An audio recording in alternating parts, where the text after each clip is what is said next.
Another day is another vlog. The same place pa rin tayo mga idol sa ating area na tinatrabahuan. Dito pa rin tayo sa Tacor. So, bago ang lahat, magpapasalamat muna tayo sa inyong lahat, sa inyong patuloy na po pagsuporta po sa Bitoy Dilimit Vlog, sa inyong lahat dyan mga idol. Marami talagang salamat. Thank you sa inyong patuloy at shout out sa inyong lahat dyan at magandang umaga. Intro po muna tayo mga idol.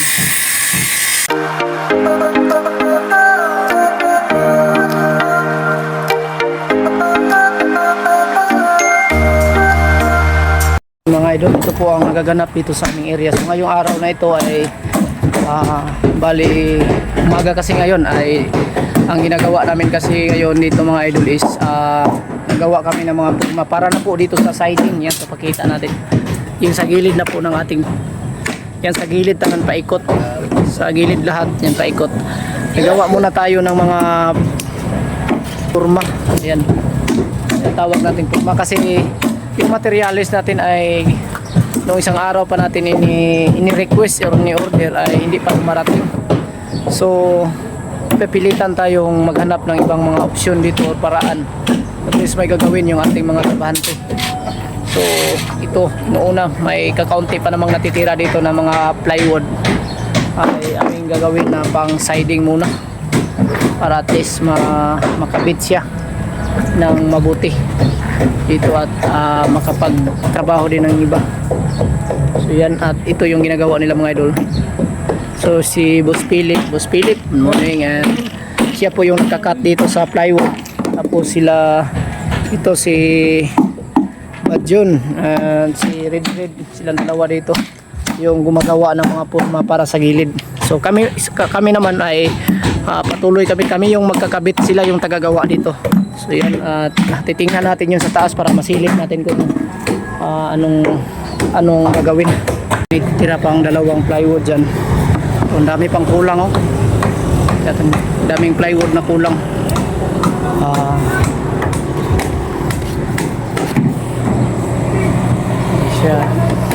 Yan ay ikakat natin to para sa siding natin. Tapos gagawin tayo kahit wala pa yung ano natin, yun, oh. May tatlo pa tayong natira dito. Ay ikakat natin to para sa magiging siding natin sa mga idol, oh. Yan pa po ang walang purma ito sa lahat. Paikot kasi ito sa gilid mga idol, papakita natin. Yan dito. At may nakaabang tayo or naka-overlap tayong kabilya dito. At least preparasyon yan pagdating ng araw, baka padugtungan ng ating boss. Ito yung siding na wala pang nagawang purma. Yan, paikot yan papunta doon. Tapos sa kabila naman punta dito.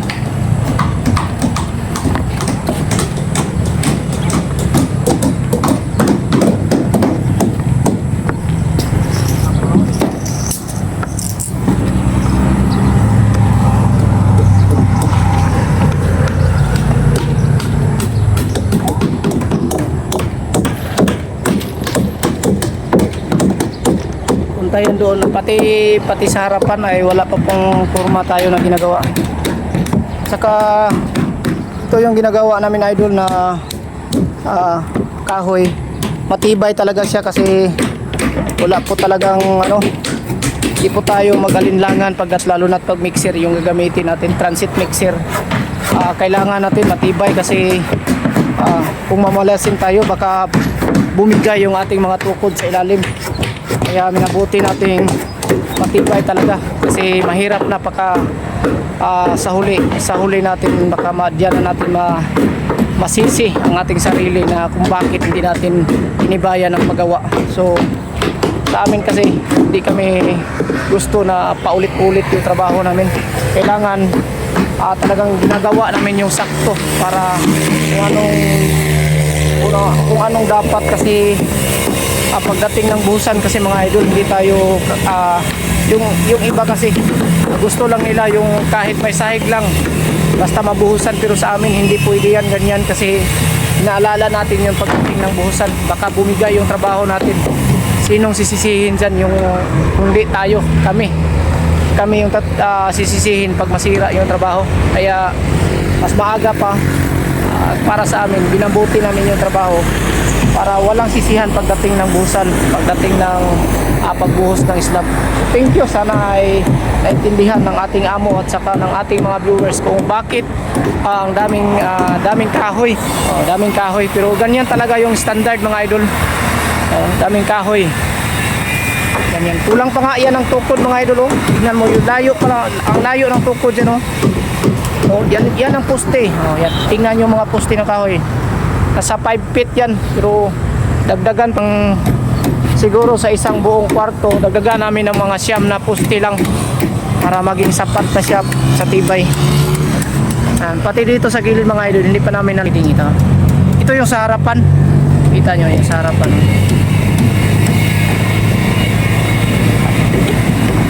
Gagawin pa namin. Yan. Yan lang po muna kasi magtrabaho po muna ako idol.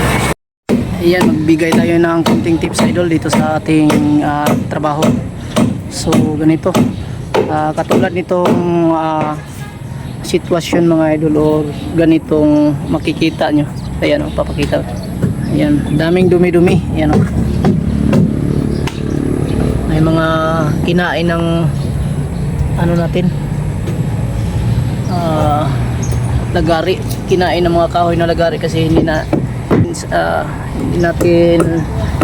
natin maiwasan yung ating mga kasama na dito sila nagkakat sa talaga sa sentro ng mga biga, at yung kinain ng kanilang mga lagari po ay dito nalalaglag sa ilalim ng beam. So kailangan natin linisan yan para at least hindi yung dumikit sa simento pagdating ng buhusan. So linisan natin yan. Is kapag bigay tayo ng idea, kailangan malinis talaga siya. Yan.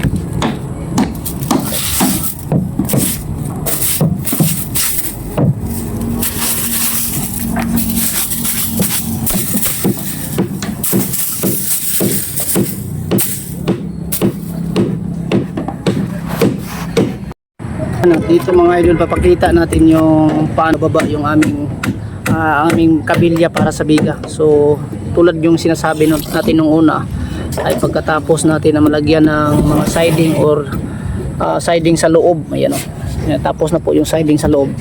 So bababa natin yung mga kabilya para mas madali na lang. So abang-abang kayo para makita nyo kung paano. So ito yung nakatali, ayan dito sa kabila, tatanggalin natin yan.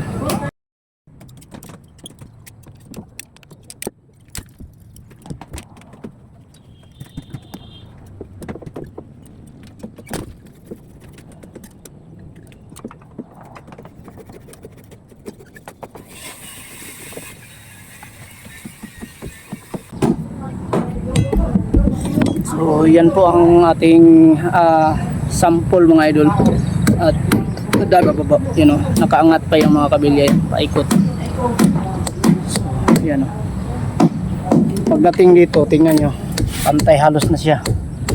Naglagay tayo ng spacer dyan sa ilalim ng mga 3 cm po dyan. Lagyan natin ng spacer para hindi yun makatukod yung mga kabilya natin. Hindi po siya makatukod. Yan, kita natin ang dito siya mga idol, para yung kabilya natin ay hindi siya makatukod dito sa ilalim. Lalagyan natin ng spacer dito na kahit bato na malapad, yan dito, at least 3 cm yung kapal niya, para ang dito naman sa taas ay umangat siya ng konti. At dito natin ipapasok yung dito natin ipapasok sa ilalim nito. Dito natin ipapasok yung kabilya papunta dito sa sahig. para at least matibay siya at lagyan lang natin ng eskwala ng kunti. So ganyan. Pero dito sa likuran mga idol ay ilalabas talaga natin kasi may preparasyon to para sa magiging extension pagdating ng araw. So halos pantay na siya, wala na tayong makikita na nakaangat na.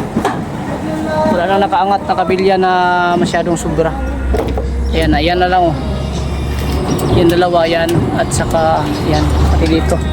Ipakita natin kung intense ba talaga. At ito po yung magiging spacer natin mga idol, mga bato-bato lang. Ganito yung ilalagay natin sa ilalim. Yeah. So ganyan mga idol, lagay na tayo ng spacer. At least 3 cm, hindi na siya yung kabilya natin hindi na siya nakatuko dito mismo sa plywood na ating sahig. At yan, dadagdagan pa natin yan.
Idol, so natapos na talaga natin sa paglagay ng sahig. Yan, makikita niyo. Tapos may hose dito para linisin natin yung mga biga na may mga alikabok na sa paglalagari. So ito po, tapos na po lahat sa paglagay pa lang ng sahig, wala pa yung kabilya. So mamaya baka iakyat na natin yung kabilya mamaya pagkatapos natin linisin. So naibaba na natin lahat yung mga kabilya sa biga. Ayan. Dito na lang, maglagay tayo ng mga forma dito. So ito yung trabaho namin mga idol. Please napakita natin para malinis mga idol at nililinis na natin yung mga gilid ng biga. Linisan. Ayan. Wala na talagang matirang mga alikabok. Linis muna bago tayo maglagay ng mga kabilya mga idol. Trabaho mga idol, kailangan linisan natin ng mabuti. Hindi yung trabaho lang tayong wala sa puso. Kailangan magtrabaho tayo yung galing sa puso natin kasi maganda yung kalalabasan ng trabaho. Ganun tayo magtrabaho.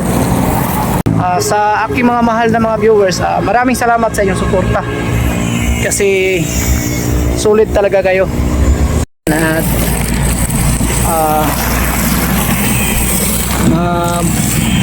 maluwag na ating pakiramdam kasi natapos na natin yung paglalagay ng mga dito sahig. Ayan, so kakaunti na lang talaga yung gagawin natin. Tapos natin to proceed na tayo sa paglagay ng mga kabilya dito mga idol. So ganito yung gusto nyong gayahin. So napakalinis na po dito. Ayan po mga ka-idol ko dyan na mababait. Ayan, malinis na po yung ilalim. Ayan, napakalinis na po. At may mga spacer na tayong nilalagay, yan kulang pa dyan.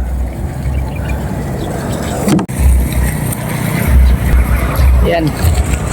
At wala na tayong kaba dito kung saan tayo umaapak mga idol, kasi kumpleto na po tayo sa sahig. Yan ang napakaganda ditong trabaho. Wala nang kaba. Yan, thank you sa inyong lahat. At yan lang po muna ang vlog natin sa araw na ito. Bukas na naman natin continue kung paano namin ilalagay yung mga kabilya dito. So yun lang, kasi mahina po yung signal sa amin, tagal tayo mag-upload. So yan na muna, at shout out tayo sa ating mga viewers. Thank you sa inyong lahat mga idol, sa inyong patuloy na suporta sa akin. Ayan, good afternoon sa inyong lahat. And mga idol, mag-shout out muna po tayo sa ating mga mahal na mga viewers, no? So thank you sa inyong lahat at magandang hapon. So shout out natin si Rolando Pires from Kalinan, Davao City. Shout out sa iyo idol, at ingat ka palagi dyan sa Kalinan, no? At shout out na rin natin si Alberto de la Rosa from Nueva Ecija. Ayan, shout out sa iyo idol, at ingat ka palagi. Kay Mercader family from Pasig City. Ayan, shout out si ang nagpa-shoutout po nito, si Joker Jick Old. Ayan, shoutout sa iyo Joker Jick Old. Maraming salamat po sa palaging pag-shoutout sa masipag kong taga-commentator, si Joker Jick Old. Ayan, shoutout sa iyo Joker Jick Old. Magandang hapon at ingat ka palagi. At kay EG Matukan from Batangas. Ayan, EG Matukan, shout out idol, ingat ka palagi dyan sa Batangas. Ayan. At kay Melinda Furas from CDO. Ayan, so shout out sa iyo idol, Melinda Furas. Noel Manharis, ayan, shout out sa iyo idol, at ingat ka palagi. Kay Lileros Coronado from Banga, South Cotabato. Ayan, shout out sa iyo idol, at ingat ka palagi. Kay Boy Bilasco, ayan, shout out sa inyo, at maraming salamat po sa patuloy nyo pagsuporta po sa Bitoy Dilimix Vlog. And yan, so lubos kong nagpapasalamat sa inyong lahat, lalong-lalo na po sa ating, ayan, nakikita nyo, lalong-lalo na po sa namigay sa atin ng sunblock. Kitang-kita na natin yung resulta mga idol, at unti-unti na tayo pumuputi kahit ang init ng lugar dito. So thank you ng marami, lalong-lalo na po kay BC Mid, BC Kitsin. Yan idol, maraming salamat po sa iyong kabutihan palagi sa akin, no? At kay Dilion. Ayan, si Dilion, Marlon Dilion po. Maraming salamat sa iyo, at sa lahat po ng ating mga silent viewers dyan na hindi po nagko-comment pero laging nanonood, maraming salamat sa inyong dyan lahat mga idol, sa inyong kabaitan at sa palaging pagsuporta nyo po sa PB Team. Maraming salamat sa inyong lahat, at yan lang po muna ang vlog natin sa araw na ito. At bukas po ay magkakabit na po kami dito ng kabilya para sa aming flooring. So thank you, God bless and bye bye, love you so much, mwah mwah.